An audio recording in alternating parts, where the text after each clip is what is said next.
Criterios. Una entrevista de Mix de Medios.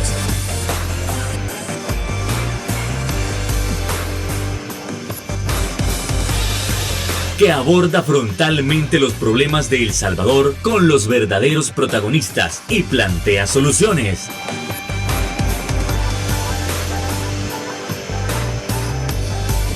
Criterios. Hola, hola, ¿qué tal? Muy buenas noches, sean todos y cada uno de ustedes bienvenidos a una nueva emisión aquí en su programa Criterios en este lunes 4 de julio del año 2022. Y qué gusto que nos acompañen para iniciar una nueva semana. A ver, ¿cuáles serán los temas para esta ocasión?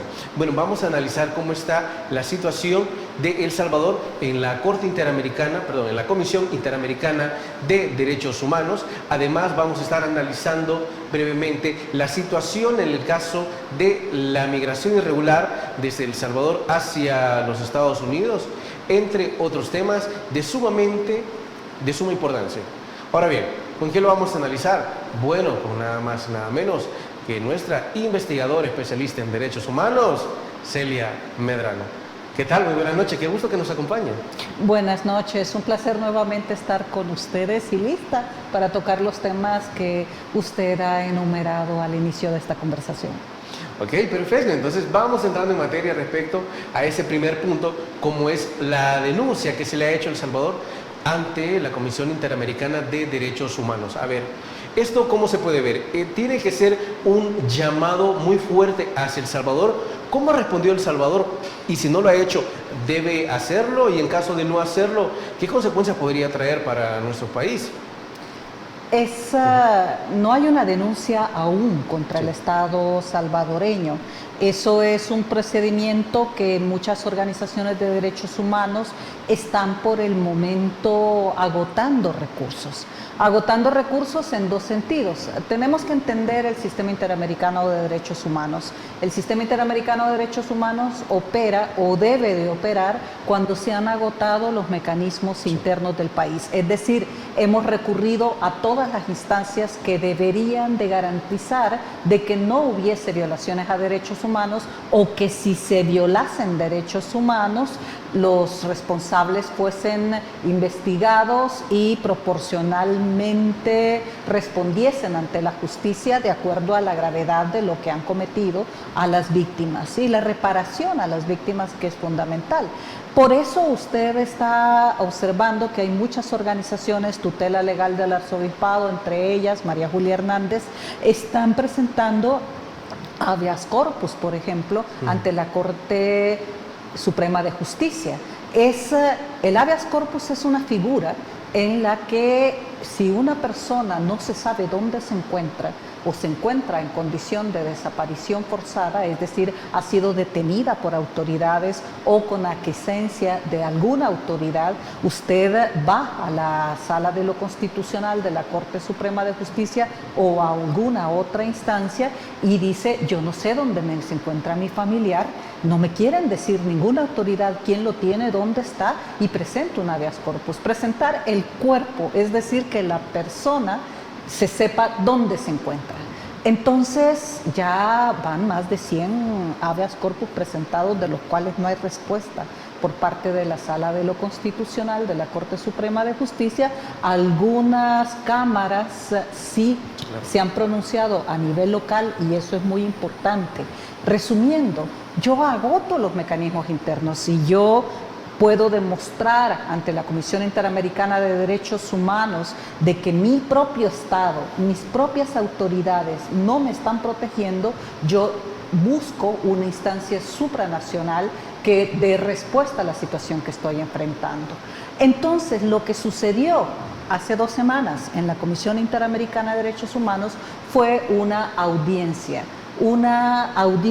en la que la comisión le dijo al gobierno, al Estado salvadoreño: tenemos varias denuncias de tortura, de maltratos, de personas que están muriendo en los centros penales porque no reciben atención médica y eso nos preocupa mucho. queremos hablar del régimen de excepción. Todavía el Estado salvadoreño no ha sido denunciado ante la Comisión. La Comisión aplica este mecanismo para decirle al Estado salvadoreño: estamos observando lo grave que se nos está presentando en términos de denuncia de lo que está ocurriendo y de lo que usted está siendo responsable. Queremos hablar con eso, con las organizaciones que están diciendo que eso está pasando. ¿Qué sucedió con El Salvador? Ni siquiera fueron. Ninguna autoridad gubernamental o estatal salvadoreña se presentó a esa audiencia temática solicitada por diferentes organizaciones de derechos humanos. Las organizaciones, representantes de estas organizaciones, tuvieron que exponer alrededor de 52 personas que han muerto en centros penales, detenidas todas durante el proceso del régimen de excepción, por las razones que estoy planteando. No les hicieron llegar medicamentos que sus familiares llevaron a los centros donde estaban, ni siquiera se sabía dónde estaban detenidos, y personas con graves dolencias como diabetes, situaciones relacionadas con cardiopatías, etcétera. Entonces, a esas personas no se les dio atención médica, estando bajo responsabilidad del Estado, y eso es lo que hay que señalar. ¿Qué es lo que pasa ahora? El Estado salvadoreño tiene la obligación de responder ante mecanismos internacionales que ha reconocido su competencia, como la Comisión Interamericana de Derechos Humanos. Al firmar la Convención Americana de Derechos Humanos, el Estado salvadoreño hizo dos cosas: reconoció la competencia de la Comisión, quiere decir que la Comisión sí puede hacerle llamados, la Comisión sí puede realizar visitas in situ, como lo hizo hace 3 diciembres antes de la pandemia, cuando visitó cárceles en El Salvador, cuando estuvo aquí, y también puede abrir casos en donde hay denuncias ya contra el Estado salvadoreño. Después de una resolución de la Comisión Interamericana de Derechos Humanos, donde plantee que hay responsabilidades del Estado salvadoreño sobre un caso o sobre diferentes casos que se ha denunciado, el caso incluso, o los casos, pueden ser presentados a la Corte Interamericana de Derechos Humanos, que también, cuando firmó la Convención Americana de Derechos Humanos, el Estado salvadoreño reconoció la jurisdiccionalidad. Es decir, es un tribunal superior de carácter internacional que es reconocido como El Salvador, que tiene competencias de decirme y tener una sentencia, emitir una sentencia como cualquier tribunal, solo que no contra personas, sino contra el Estado de El Salvador. Termino con plantear de que lo que pasa, y lo hemos señalado en varias ocasiones, es que el estado de sitio, lo que se conoció antes como estado de sitio, ahora régimen de excepción, en sí violenta derechos humanos. Y hay normativa internacional, incluyendo jurisprudencia de la Corte Interamericana de Derechos Humanos, de obligatorio cumplimiento para El Salvador, que plantea que hay derechos que aún en régimen de excepcionalidad o estado de sitio no pueden ser violentados. Uno de ellos es el derecho a la defensa de la persona. Actualmente abogados, abogadas no pueden ni siquiera tener contacto con personas detenidas. Y eso es una violación al debido proceso legal muy grave. Muchas personas inocentes han sido detenidas en el marco del régimen de excepción. El mismo régimen de excepción se está constituyendo en una política de Estado que viola derechos humanos. No son casos fortuitos los 52 muertos que se han dado, ni siquiera son registrados como homicidios.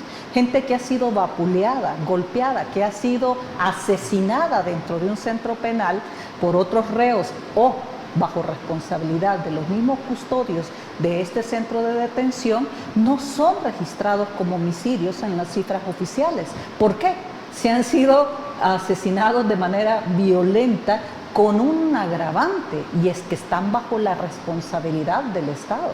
Cuando yo detengo a una persona, asumo la responsabilidad como Estado de responder por su bienestar físico, por su bienestar psicológico y por algo que parece que se nos olvida en todos los discursos oficiales, y es el derecho a la reinserción, que empieza desde el momento en que hay un proceso en mi contra. Y ese proceso de reinserción, que es la razón de ser de un centro penal no es enjaular gente hasta que se mueran, es garantizar a través de ese proceso que la persona pueda empezar a rehabilitarse en el caso de que haya sido encontrada culpable, condenada por la comisión de un delito. ¿Qué es lo que sucede? La mayoría, ya teníamos dos problemas en los centros penales: hacinamiento, teníamos por lo menos el triple de hacinamiento de lo que cualquier Bartolina, cualquier celda en una cárcel podía soportar. Eso se ha quintuplicado en los 100 días de régimen de excepción por una serie de capturas indiscriminadas, muchas de ellas arbitrarias. Eso está empeorando una situación que ya era peor, ya era grave en los centros penales antes del régimen de excepcionalidad. Y el otro problema es de que la mayoría, ya antes del régimen de excepción, la mayoría de las personas que están privadas de libertad, no ha habido un proceso que ha concluido en el cual se le condene por la comisión de un delito. Eso ahora se ha disparado, se ha triplicado en función de que la mayoría de personas ni siquiera en la detención supieron por qué se les llevaba. Solo sabían que se les llevó en el marco de las órdenes de un régimen de excepción. Esto está empeorándose cada vez más y el Estado salvadoreño lo que hizo ante un intento de la Comisión Interamericana de Derechos Humanos dentro de sus competencias de decirle: oiga, aquí hay varias denuncias de arbitrariedades, violación a derechos humanos que se están cometiendo, hablemos sobre eso en una audiencia temática. Simplemente no fue. Como no va, por ejemplo, Daniel Ortega en Nicaragua desde los últimos 10 años, como muchas veces no ha ido Venezuela en los últimos años. Simplemente, y aquí termino, no van porque saben que no pueden defenderse. La Comisión Interamericana de Derechos Humanos no es una instancia publicitaria que ellos puedan manipular a su favor cuando se presenten ante esta instancia internacional. Entonces, si no puedo manipular y generar publicidad de una acción estatal, entonces no voy. Porque además, quienes vayan, sea la Fiscalía, sea el Ejecutivo, sea la Corte Suprema de Justicia, no podrán defender lo indefendible. 52 muertes no es un número pequeño. Y si han muerto en las condiciones en las que se ha denunciado, estamos hablando de hechos que son violaciones de lesa humanidad. Lastiman, dañan a la humanidad completa cuando se permite que una persona inocente que ha sido arbitrariamente detenida sea asesinada en un centro penal. Ni siquiera se les comunique oportunamente a los familiares sepan por la funeraria que llega a visitarlos a sus casas de que su pariente ha sido asesinado dentro de un centro penal, y por lo tanto hay una responsabilidad estatal grave en esto, pero sobre todo hay una política estatal que está permitiendo que esto ocurra. Ok, perfecto. Y si El Salvador no atiende el llamado de la Comisión Interamericana de Derechos Humanos, entonces, ¿eso cómo nos hace ver a nivel internacional? Bueno, no nos cambie, ya volvemos.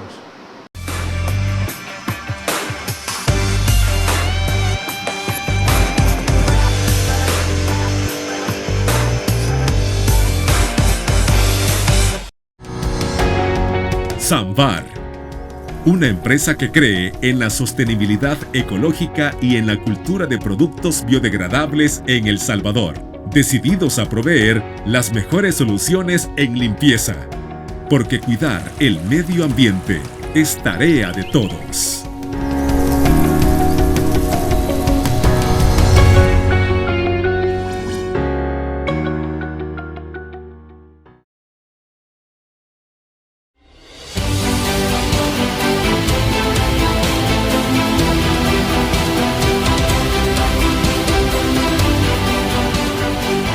Nuestro compromiso, nuestra pasión, son algunas de las cosas que nos caracterizan como salvadoreños. Farmacia La Buena, la farmacia de todos.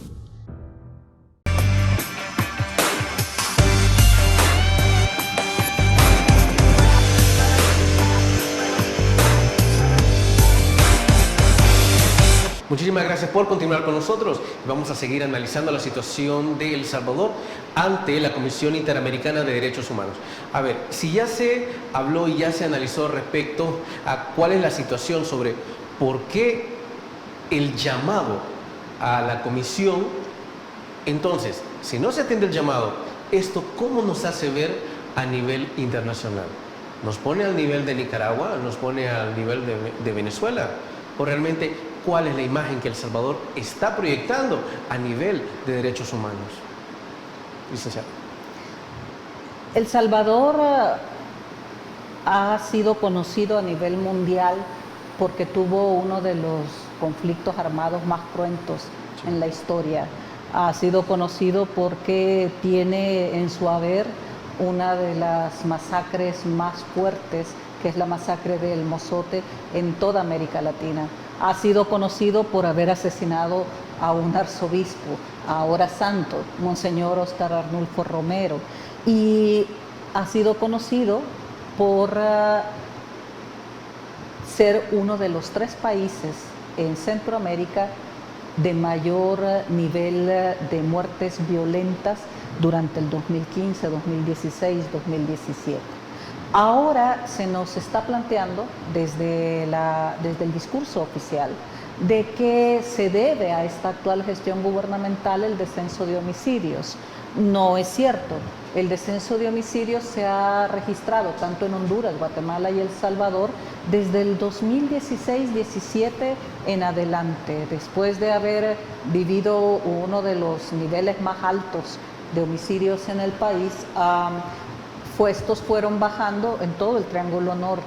Cierto que durante la actual gestión gubernamental ese descenso fue mucho más drástico. Sin embargo, ¿a costa de qué? Y en segundo lugar, ¿cuál es el precio que no se nos dice por el cual se mantienen cifras bajas de homicidios? Y la pregunta más importante, ¿esto es sostenible? ¿Volveremos dentro de 2-3 meses a vivir un fin de semana en donde sean asesinadas 82 personas, como sucedió en el mes de marzo pasado, que supuestamente generó el régimen de excepción que tenemos actualmente ya permanente? Estas son las preguntas que hay que hacerse, y no es que se esté en contra de contrarrestar la criminalidad y la violencia generalizada por la que hemos vivido durante mucho tiempo, sino de que las medidas que se tomen sean respetuosas a los derechos humanos de todos y que sean sostenibles. Es decir, que no volvamos a vivir una situación de este tipo. ¿Qué es lo que sucede? Nada de lo que está pasando nos garantiza eso. En primer lugar, se nos habla de una guerra contra pandillas, que es el otro punto por el que El Salvador ahora es famoso. El Salvador ha tomado renombre no por la baja de homicidios que se haya logrado desde el 2016 hasta la fecha, sino por 2 razones. Por especular y hacer una moneda nacional, una volátil criptomoneda como el Bitcoin, y comprar Bitcoin con fondos públicos desde una cartera gubernamental. Y segundo, porque se está generando el número de hacinamiento carcelario más grande de América Latina. Si esto permitiera, con acceso a información oficial y confiable, que las personas que han sido detenidas han sido justamente detenidas, están siendo parte de un proceso en el que se respeta sus derechos humanos bajo jueces imparciales y garantes de esos derechos humanos, y que son personas culpables de delitos concretos que se le están imputando, esto sería discutible. Pero cada vez queda más claro de que la mayoría de personas que están siendo detenidas cumplen cuotas por parte de policías y militares que tienen que llevar diariamente un número de personas detenidas a sus jefaturas para no sufrir represalias. Por lo tanto, se va quien sea, y se va quien sea sobre todo si vive en zonas de alta presencia territorial o control territorial de pandillas.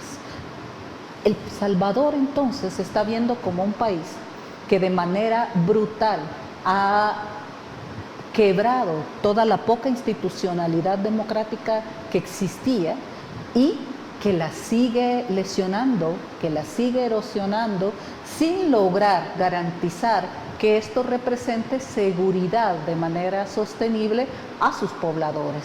Después de venir de violaciones a derechos humanos y de graves hechos de violencia perpetrados principalmente por actores no estatales vinculados con criminalidad organizada, ahora El Salvador cada vez está siendo conocido como un estado donde esa criminalidad organizada no solo ha cooptado instancias estatales, sino que prácticamente estaría cogobernando, de ser cierto las denuncias hechas desde periodismo independiente de que ha habido un pacto continuado por gestiones anteriores desde el presidente Antonio Saca hasta las gestiones actuales que han garantizado de que grupos pandilleriles disminuyan el número de registro de homicidios a cambio de diferentes dádivas, principalmente al interior de las cárceles para sus liderazgos. La diferencia, a partir de los videos y de los audios que escuchamos por parte de periodismo independiente, en donde altos funcionarios gubernamentales conversan con liderazgos de pandillas, donde queda claro de que ha habido un pacto que se ha quebrado en algún momento, y fue eso lo que costó la vida a 82 personas el fin de semana último del mes de marzo, plantea una contradicción. Supuestamente se lleva una guerra contra las pandillas que está violentando los derechos humanos de todos, aún de los que piensan que se considerarían más seguros frente a un régimen de excepción prácticamente permanente, pero se garantiza mantener un acuerdo con algunos liderazgos, sobre todo élites de liderazgos de estos mismos grupos pandilleriles que tendrían relación directa con altos funcionarios gubernamentales. Una contradicción total.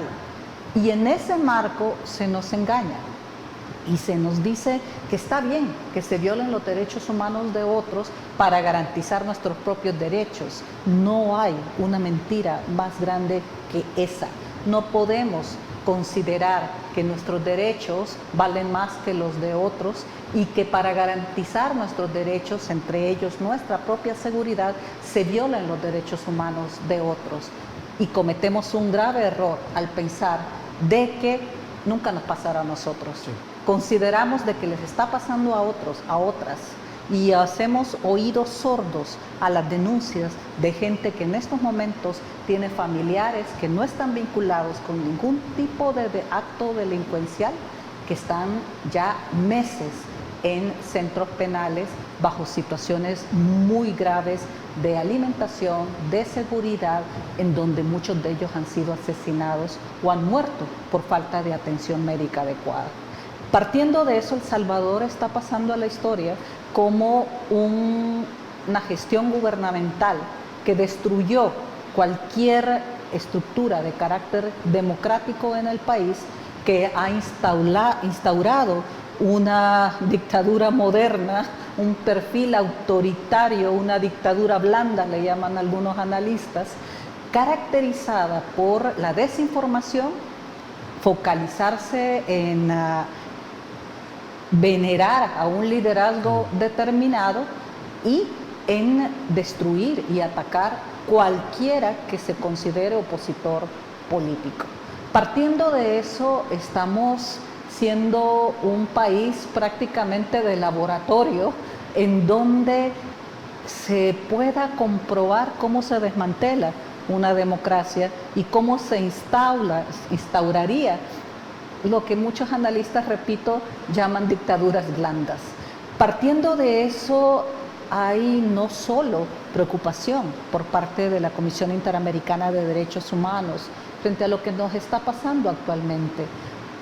En el mes de octubre, el Comité Internacional contra la Tortura de Naciones Unidas hará un examen al gobierno de El Salvador. Este gobierno ha pedido prórroga sobre ese examen, ya se dio la prórroga y por lo tanto va a haber un examen sobre denuncias de tortura en El Salvador, llegue una delegación gubernamental o no llegue. Partiendo de eso, muchas organizaciones están trabajando en un informe donde se profundice de que nuevamente El Salvador llenará titulares de medios de comunicación por la práctica de la tortura como política de Estado y como comisión de violaciones a derechos humanos de lesa humanidad a partir de responsabilidad del Estado mismo, puesto que el régimen de excepción es una política estatal y de esa política estatal se están cometiendo estas violaciones. Termino con plantear de que el argumento de que se combate la delincuencia y la criminalidad y por eso deberíamos de callarnos de denunciar estos hechos es otro argumento falso. Combatir la criminalidad no implica violar los derechos humanos de otras personas, ya sean responsables de los delitos que se les imputan o lo que es peor y lo que estamos viendo día a día, que personas inocentes sean criminalizadas tan solo por vivir en el Lupango, Soyapango, zonas que tienen control pandilleril. Y el asesinato de 3 policías que lamentamos como víctimas más de esa política de Estado a la que estoy haciendo referencia, al someter a elementos policiales a una permanente condición de excepcionalidad que no nos garantiza que realmente no haya control territorial de grupos pandilleriles, generará más muertes que lamentar aún dentro del mismo cuerpo policial. Es claro de que no debieron de haber estado en una zona controlada por pandillas en Santa Ana estos 3 elementos policiales y cada vez es más claro que uno de ellos era muy crítico a la política y a la orden de detener a quien sea, de generar detenciones arbitrarias y orientaba dentro del 911 de Santa Ana a sus subalternos a no generar detenciones arbitrarias, a investigar primero y capturar hasta cuando se ha verificado mediante investigaciones técnicas y serias de que esa persona tiene responsabilidades en la comisión de algún tipo de delito. Esta persona ahora no está con nosotros y debe de destacarse su lucha dentro de la misma Policía Nacional Civil a que la Policía Nacional Civil no cumpla órdenes que son ilegales, que son inconstitucionales. Y con esto termino. El régimen de excepción, estas constantes prórrogas, hasta permanente ya un régimen de excepción, es claramente inconstitucional. Ya tenía avisos inconstitucionales el régimen de excepción aprobado en el mes de marzo. Incluía hechos, incluía disposiciones que son inconstitucionales y violadoras a los derechos humanos, como el que ya hicimos referencia, el derecho a un debido proceso legal, el derecho a defensa. A pesar de eso, se prorrogó una vez más y la Constitución solo admite una sola prórroga. Y en este caso ya vamos casi a la 4ª y voceros oficiales, diputados de la Asamblea Legislativa han dicho claramente que el régimen de excepción continuará independientemente sea inconstitucional. Ok, perfecto. Nos vamos a nuestra siguiente pausa comercial y al volver vamos a tratar de vincular el régimen de excepción respecto a la migración. ¿Ha aumentado? ¿Ha disminuido? Bueno, hay que analizarlo tras la pausa comercial. Ya volvemos.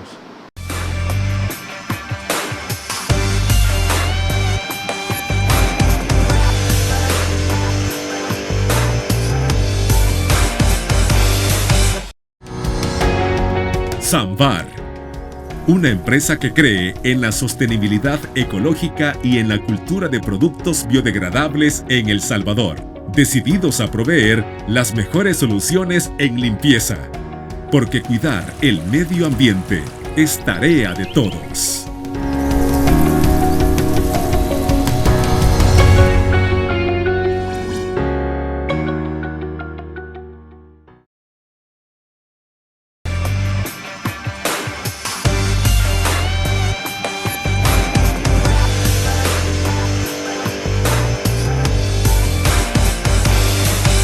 muchísimas gracias por continuar con nosotros. Y efectivamente, en este tercer bloque nosotros preguntamos, ok, con la aplicación del régimen de excepción, ¿realmente esto permitió que la gente percibiera un clima de mayor seguridad? Y si esto fue así, ¿la migración irregular aumentó o disminuyó? Bueno, sigámoslo analizando. Licenciada Celia Medrano. Para seguir nuestra conversación en esa línea, recurro a mis anotaciones en función de dar datos muy precisos a quienes nos están observando en el programa esta noche. Veamos números. Antes de hacer análisis, vámonos a lo fáctico. Migrantes detenidos en la frontera sur de Estados Unidos con México por la patrulla fronteriza estadounidense. Ya ellos habían cruzado territorio estadounidense.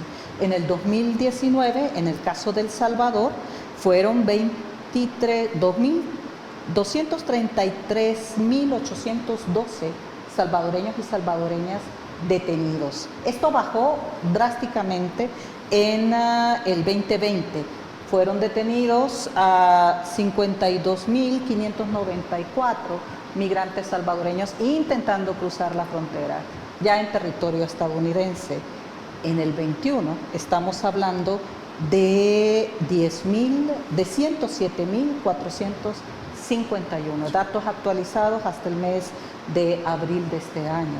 Entonces, nos damos cuenta que pasar de 21.051 detenidos en el 2020 a 107.451, quienes nos escuchan, quienes nos ven, podrían decir si ha subido o ha bajado el número de personas migrantes. Ojo, estas solo son personas migrantes detenidas en territorio estadounidense al momento de cruzar la frontera.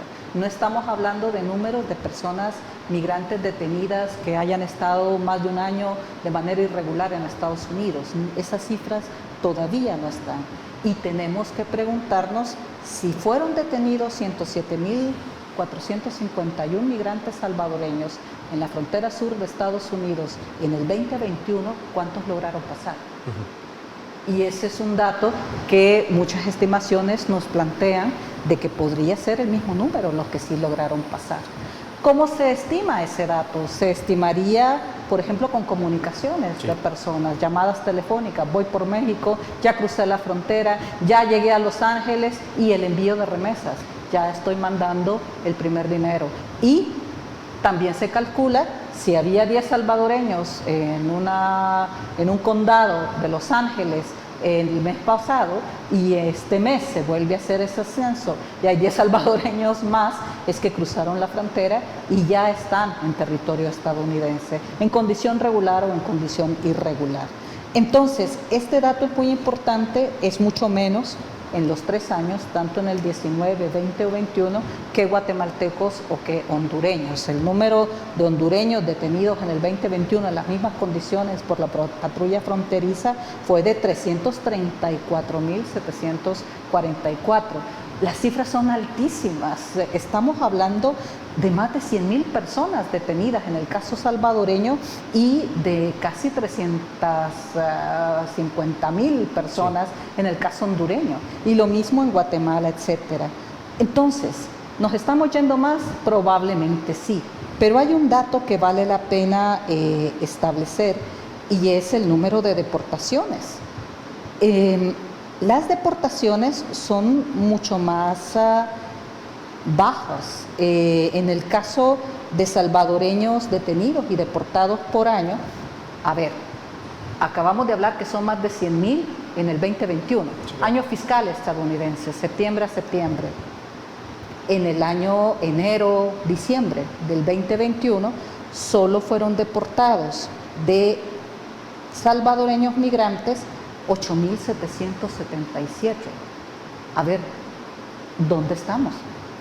Si en ese año, si en el mismo año, solo en Estados Unidos, no he hablado de los detenidos en México, solo en la frontera sur de Estados Unidos, más de 100.000 salvadoreños han sido detenidos tratando de cruzar la frontera y solo han sido deportados ese año de México principalmente, de Estados Unidos principalmente, y en una cantidad mucho más mínima de cualquier otro país, solo 8.777. ¿Dónde están los demás? Entonces nos vamos a tratar de encontrar otro tipo de datos. Adelante. Solicitudes de refugio. El Salvador, las solicitudes de refugio provenientes de salvadoreños en Estados Unidos es de las más altas en ese país. También es de las más altas las solicitudes de refugio aceptadas en los Estados Unidos. Pero para poder solicitar asilo o refugio en Estados Unidos y cualquier otro país, yo debo demostrar que si soy deportada, si soy repatriada, mi vida, mi integridad y la de los míos ¿Corre peligro? corre peligro. Entonces estamos hablando de un número muy alto de salvadoreños que están solicitando protección internacional fuera del país, argumentando que se han movido por violencia ejercida por actores no estatales y por violencia ejercida del Estado mismo, una nueva modalidad. Porque muchos de estos salvadoreños en años anteriores solicitaban asilo argumentando que eran perseguidos por las pandillas. Y lo que se probaba para garantizar que el asilo o el refugio fuese dado es de que el Estado salvadoreño no estaba dando garantías para que esa persona pudiera recurrir a las instancias estatales y recibir protección en caso de ser amenazada por actores no estatales. Ahora lo que está sucediendo es que el número de solicitudes de refugio es mucho más alto a los que se adjudica persecución desde el Estado o persecución del Estado, de actores estatales bajo la anuencia del Estado. Entonces, claro, si las personas son objeto de amenazas, agresiones, a partir de ser críticos a una gestión gubernamental determinada, por supuesto que se va configurando una situación de asilo y refugio. Si tenemos unos minutos, puedo hacer referencia, por ejemplo, de cómo está El Salvador en relación a otros países en lo que se refiere a solicitudes de refugio en México. ¿Lo tenemos o vamos a un pequeño corte antes de regreso? Vamos entonces. Entonces, en el caso, vamos a hablar del 22 hasta el mes de junio del año 2022. En el caso de El Salvador, hay un nivel de solicitudes positivas de que las autoridades mexicanas han resuelto positivamente 19,000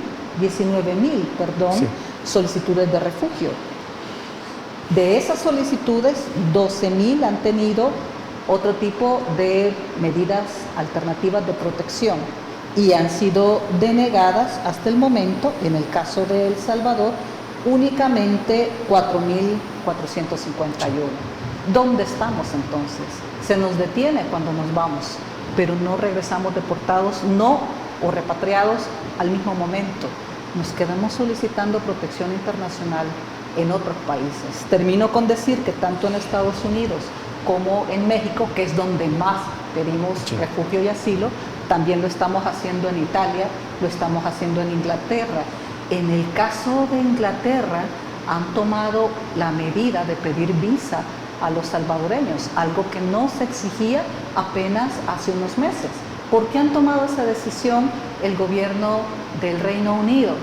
Porque está aumentando el número de salvadoreños que entra a Inglaterra y ya adentro está solicitando asilo o está solicitando refugio. Entonces la medida que han tomado, entre otras, es exigir visa para los salvadoreños, para que no se llene de salvadoreños pidiendo asilo y refugio, ya cruzando el océano Atlántico pidiendo protección internacional. Pero la mayoría de países que está pidiendo a dónde los salvadoreños pedimos asilo o refugio es en Estados Unidos, en México, y ha aumentado considerablemente desde hace 10 años para acá, Panamá, Ecuador y Costa Rica. Perfecto. Bueno, entonces, para seguir analizando esto, nos vamos primero a una pausa comercial. No nos cambie, ya volvemos.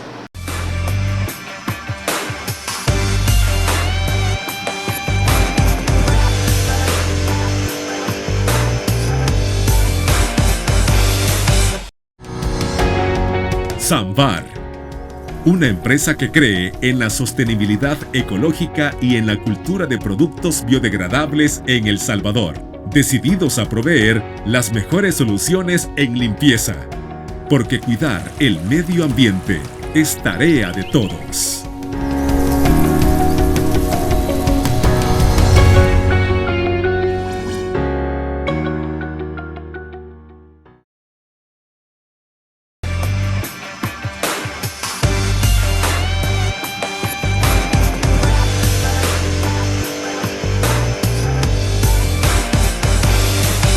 Ya analizábamos en el bloque anterior la situación en cuanto a migración irregular y también analizábamos cifras respecto a las solicitudes de refugio en otros países. A ver, pero a pesar de las estadísticas, realmente, ¿qué es lo que está generando que miles y miles de salvadoreños y salvadoreñas traten de buscar refugio? No solo en Estados Unidos, sino en Europa también.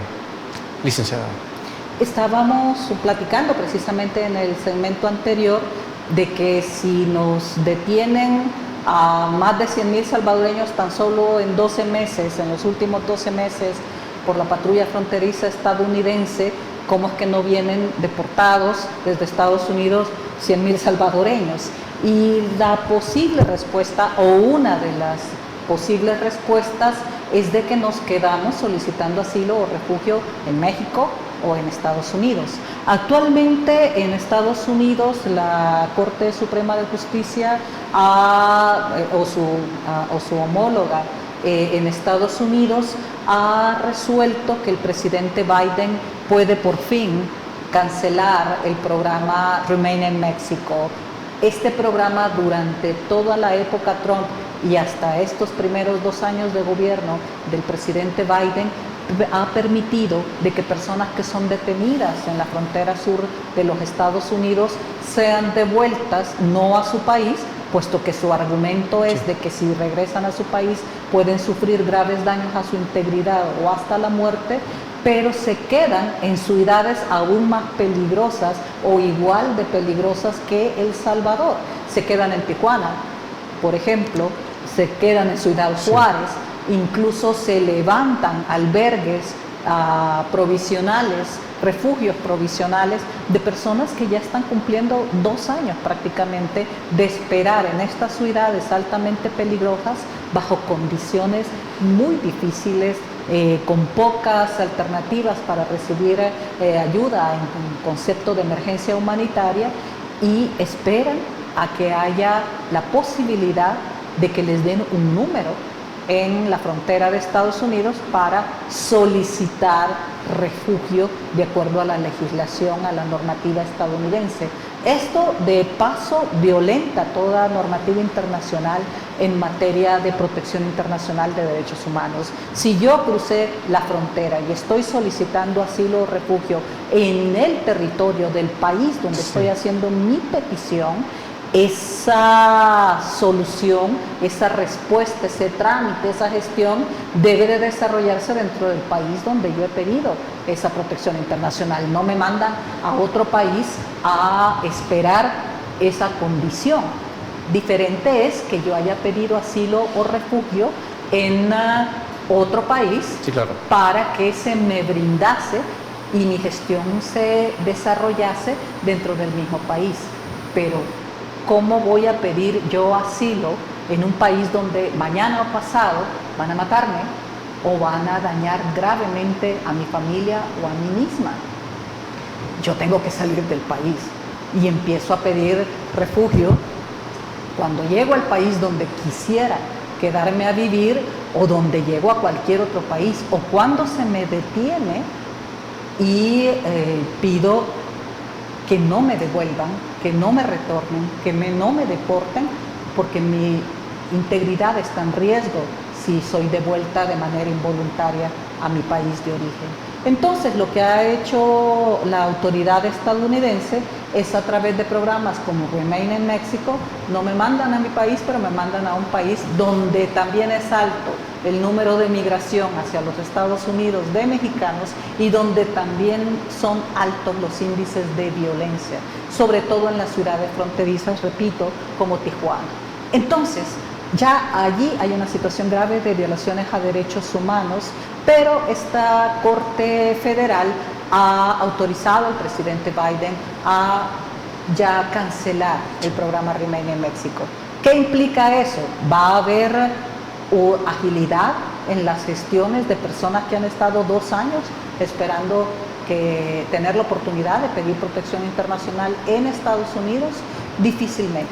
Yo soy muy pesimista con respecto a esto, pero cuando no se abren puertas, cuando se cierran puertas y fronteras, sobre todo con mecanismos tan inhumanos como la militarización de fronteras, ocupar militares entrenados para combatir en una guerra, para contrarrestar a personas desesperadas que están buscando huir de sus países para garantizarse un nivel de vida digno, es una situación, además de inhumana, ineficiente.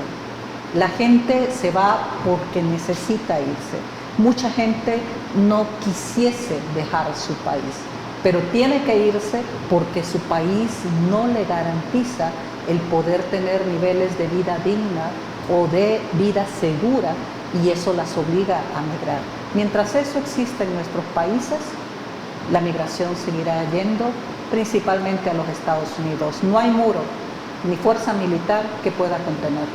Ok, perfecto, licenciada. Bueno, es momento de irnos a nuestra siguiente pausa comercial. Por favor, no nos cambie. Ya volvemos.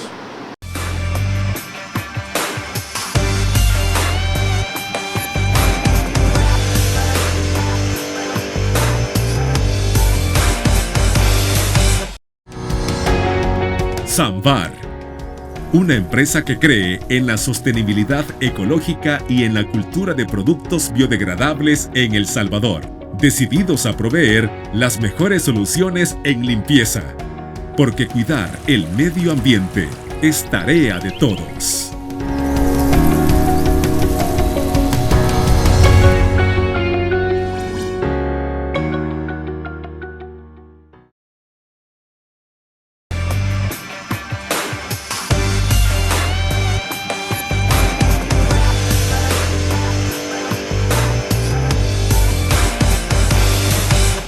Dado el análisis que se ha realizado aquí en Criterios respecto a la migración, se puede desacreditar la idea o el discurso de que las y los salvadoreños se van del país simplemente porque se quieren reunir con sus familias, pero no necesariamente por una cuestión de seguridad o una cuestión económica. La Dirección General de Migración, cuando una persona salvadoreña es deportada o repatriada, le pasa una encuesta que llena un miembro de la Dirección General de Migración o con algún apoyo. Y se le pregunta por qué se fue. Muchas personas responden en un pool de alrededor de 20 posibles respuestas, que no permite dar 2 respuestas, solo puede ser una. Según los datos de la Dirección General de Migración, la mayoría, más de 60%, responde que se fue buscando trabajo por razones económicas, migración económica se le llama. La segunda, por razones de violencia, de inseguridad, está planteado así en el formulario que las personas responden. Y la tercera es reunificación familiar. Claro.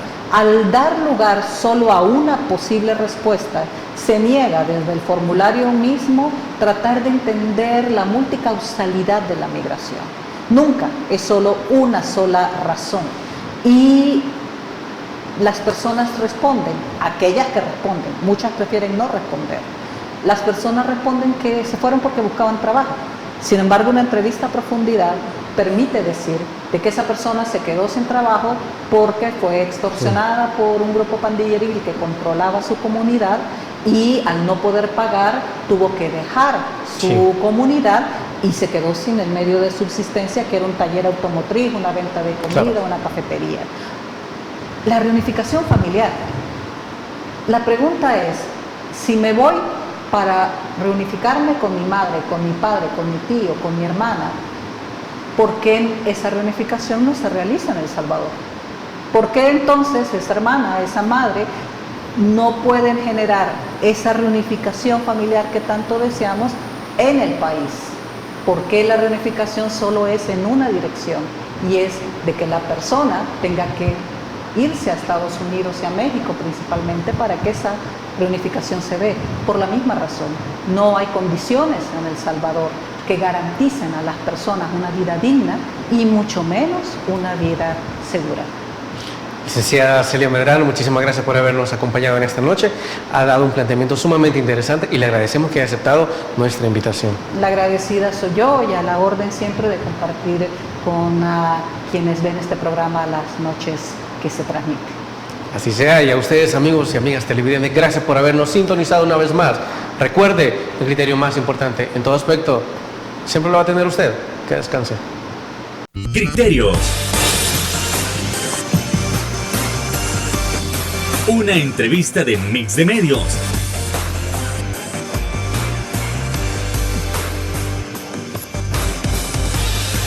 Que aborda frontalmente los problemas de El Salvador con los verdaderos protagonistas y plantea soluciones.